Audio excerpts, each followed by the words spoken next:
So as a technical co-founder, slightly introverted, not as comfortable in social settings, what are the best ways to learn effective networking and making the most of networking? Where do you go to learn this?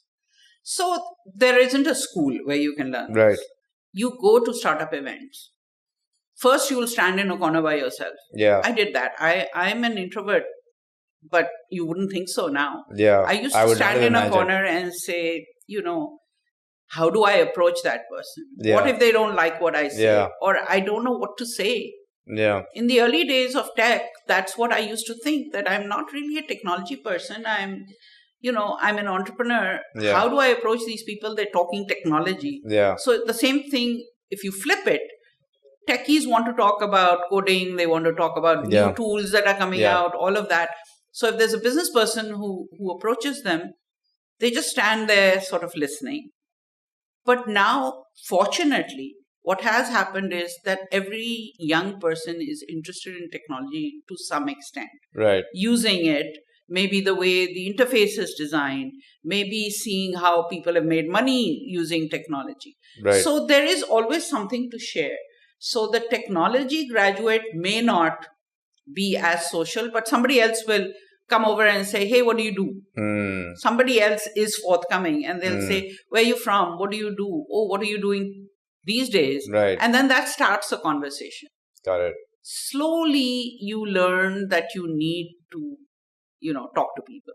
So you're just going to have to put yourself out there. You have to put yourself out there. Otherwise, it's not going to happen. And I'll flip it for, let's say, the more sales and marketing entrepreneur, sort of the big personality, commands a room, owns the conversation, talks a lot, but doesn't have a product to sell, would be phenomenal at selling anything.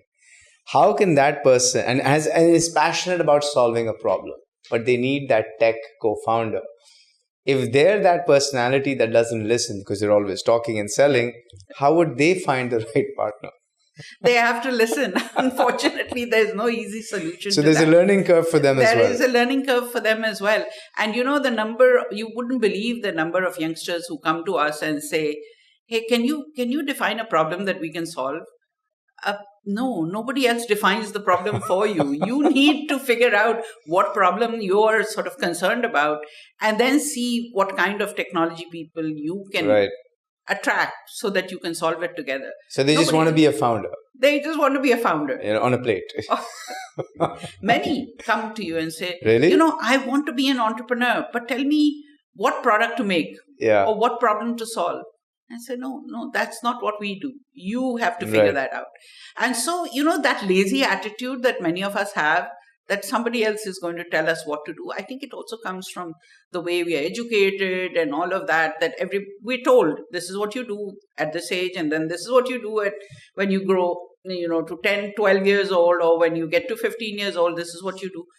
Nobody lets you find yourself to really figure out what it is you're about. So I think that our education system also is responsible for that. Things are changing because young people are demanding a lot more. There's a lot more available on the internet. They're having conversations with people outside of Pakistan, also in other cities of Pakistan, people who've had exposure and who share what they've learned and what they're trying to do. So I think things are changing, but not fast enough. They need to change even faster.